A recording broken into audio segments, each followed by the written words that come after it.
வணக்கம்.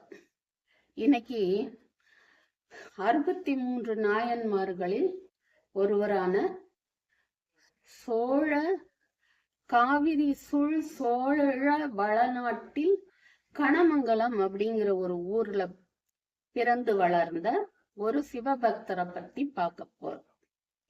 அவருடைய குணமானது சிவனடியார்களை வரவேற்று அவங்களை உபசரித்து உணவு தந்து அனுப்பி வைக்கிறது அவருடைய பழக்கம். அவர் வேளாளர் குலத்துல பிறந்தவர், வேளாளர் குல தலைவராக விளங்கினவர், பெரும் செல்வந்தர். இப்போ அவர் இப்படி இருக்க சிவனடியார்கள் எத்தனை பேர் வந்தாலும் எப்ப வந்தாலும் மனசு போனாம அவங்களுக்கு அமுது தந்து அனுப்பக்கூடியவர், உபசரித்து உணவளித்து அனுப்பக்கூடியவர். அப்படிப்பட்டவருக்கு ஒரு கட்டத்துல இறைவன் அவருடைய பக்தியை உலகறிய செய்ய விரும்பி சோதிக்கிறார். எப்படின்னு கேட்டீங்கன்னா, அவருடைய செல்வம் எல்லாம் ரொம்ப ஒரு குபேரனுக்கு நிகரா அவர் வாழ்ந்திருக்கார். அவருடைய செல்வங்கள் எல்லாமே எந்த வழி போச்சுன்னே தெரியாம, போன வழி தெரியாம போச்சுன்னு சொல்லுவாங்க. அந்த மாதிரி போக ஆரம்பிச்சிருச்சு. மெல்ல மெல்ல குறைஞ்சு செல்வம் இல்லாம வறுமையில வாடுற நிலைமைக்கு வந்துட்டார்.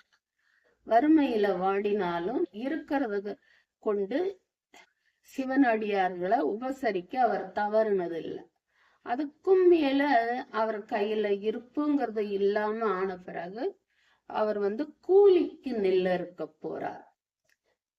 கூலிக்கு நெல் இருக்க போறவர் செந்நெல்ங்கிற நெல்லை மட்டும் அறுத்து அதை இறைவனுக்கு அமுது செய்யறதுக்கு வைத்துக்கிட்டு கார் நெல் அப்படின்னு சொல்லுவாங்க, கருப்பு அரிசி, அதை அறுத்து தனக்கும் தன் துணைவியாருக்கும் உணவு சமைக்கிறதுக்கு எடுத்துக்கிறார்.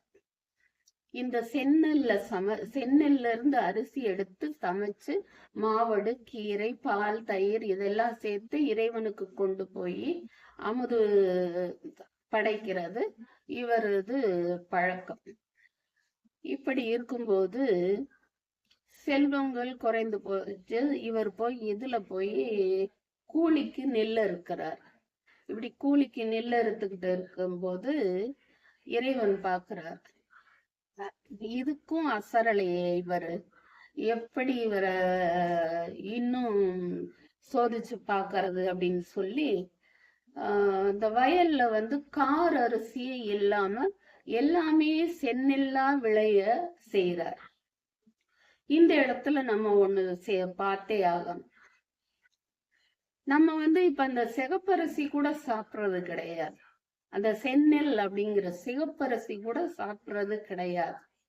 நல்லா பூ மாதிரி பொசு பொசுன்னு வயிறு நிறையாம தொண்டை நோகாம சாப்பிடுற ஒரு வெள்ளை அரிசி சாதம் தான் நம்ம சாப்பிடுறோம், ஒரு சக்கையை தான் நம்ம சாப்பிடுறோம். ஆனா அந்த காலத்துல அப்படி இல்லை.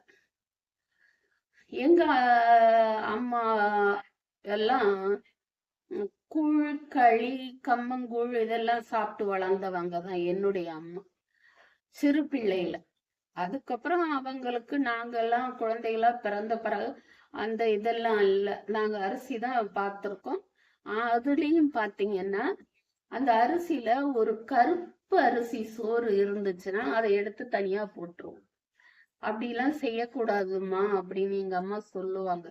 ஆனா கேட்க மாட்டோம். அவங்க பொங்கி வைக்கிற அந்த வெள்ளை வெள்ளையருங்கிற அரிசி சாதத்திலையும் ஒரு கருப்பரிசி இருந்தா எடுத்து போட்டுருவோம்.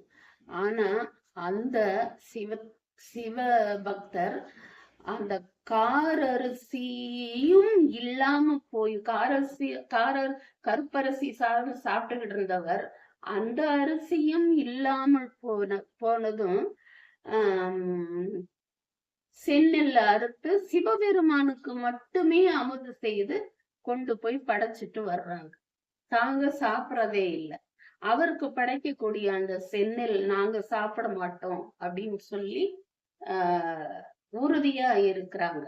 இப்படியே பல நாள் போய் அவங்க வயோதிகத்தினாலையும் பசி பட்னியினாலும் உடல் தளர்ந்து நடக்க கூட முடியாத சூழ்நிலையில இருந்தும் அந்த சென்னில் அறுத்துட்டு வந்து அதுல இருந்து அரிசி எடுத்து இத்தனை கூட அது கூட என்னென்ன மாவடு கீரை இந்த மாதிரி எல்லாம் வச்சு கொண்டு போறாங்க. ஒரு நாள் கொண்டு போகும்போது அவர் வந்து உடல் தளர்ந்து ரொம்பவும் மெலிஞ்சு இருக்கிறதுனால ஒரு பசி மயக்கத்திலையும் கீழே விழுந்துடுறார். அவர் விழப்போறாருங்கிறத பார்த்ததும் அந்த அவரது பின்னாடி அவரது துணைவியார் போயிட்டு இருந்தவங்க அப்படியே ஒரு கையால அவரை பிடிக்க போறாங்க. மேல வந்து கூடையில மண்பானையில தயிர் பால் இதெல்லாம் வச்சிருக்கிறாங்க. அப்படி பிடிக்க போகும்போது அதுவும் கீழே விழுந்துருது. விழுந்ததும் அவரு என்ன சொல்லி புலம்புறாரு, நான் ரொம்ப தீங்கு செஞ்சிருக்கிறேன், நான் ரொம்ப தீங்கு செய்தவன், அதனாலதான் இறைவனுக்கு அமுது கொடுக்கறதுல எனக்கு தடை உண்டாகி இருக்கு. அது அவருடைய செல்வங்கள் போனதெல்லாம் அவர் நினைக்கல. அவருக்கு அந்த இறைவனுக்கு செய்யற கைங்கரியம் முடியாம போச்சேங்கிற ஒரு வேதனை தான் அவரை வாட்டது. நான் அதனாலயே நான் வந்து ரொம்ப தீங்கு செய்தவன், அதனால என்னால இந்த மாதிரி இறைவனுக்கு செய்ய முடியாம தடுதல் ஏற்படுது அப்படின்னு சொன்னவ, இதுக்கு மேல நான் உயிரோடு இருக்க மாட்டேன் அப்படின்னு சொல்லி என்ன பண்றாரு, ஒரு அருவாளை எடுத்து தன்னுடைய கழுத்தை அறுக்க ஆரம்பிக்கிறார்.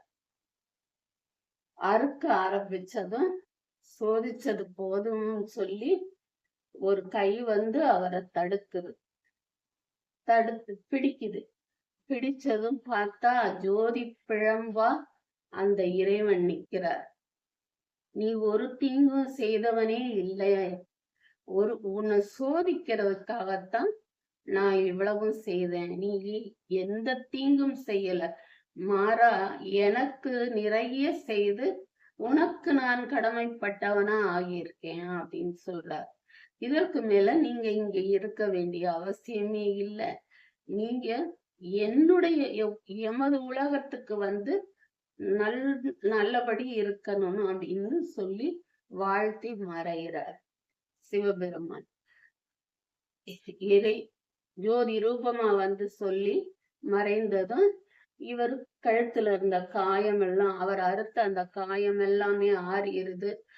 அவர் தளர்வா இருந்ததெல்லாம் உடல் நல்லா பொலிவடைஞ்சிடுறாரு. மனைவியோட கைலாயம் போய் இறைவனோடு இருக்கிறாங்க. இதனாலேயே அவருக்கு வந்து அறிவட்டாயர் அப்படின்னு பேர். கழுத்தை அறுத்துக்கிட்டதுனால அறிவட்டாய நாயனார் அப்படின்னு பேரு. தை மாதம் திருவாதிரை நட்சத்திரத்துல அவருக்கு வந்து அங்கே வந்து அவர் முக்தி அடைஞ்சதும், அதே பிறந்ததும் கனமங்கலம்ங்கிற ஊரு, முக்தி அடைஞ்சதும் கனமங்கலம்ங்கிற ஊர். அங்கே இருக்கிற கோவில்ல அவருக்கு தை மாதம் திருவாதிரை நட்சத்திரத்தை அன்றைக்கு விழா எடுக்கிறாங்க. நம்மால முடிஞ்சவங்க போய் அதை பார்த்து கூடுதலா புண்ணியத்தை சேர்த்துட்டு வாங்க. இந்த பதிவு இன்றைக்கு இதோடு நிறைவடையுது. நாளை ஒரு பதிவை நாம பார்க்கலாம்.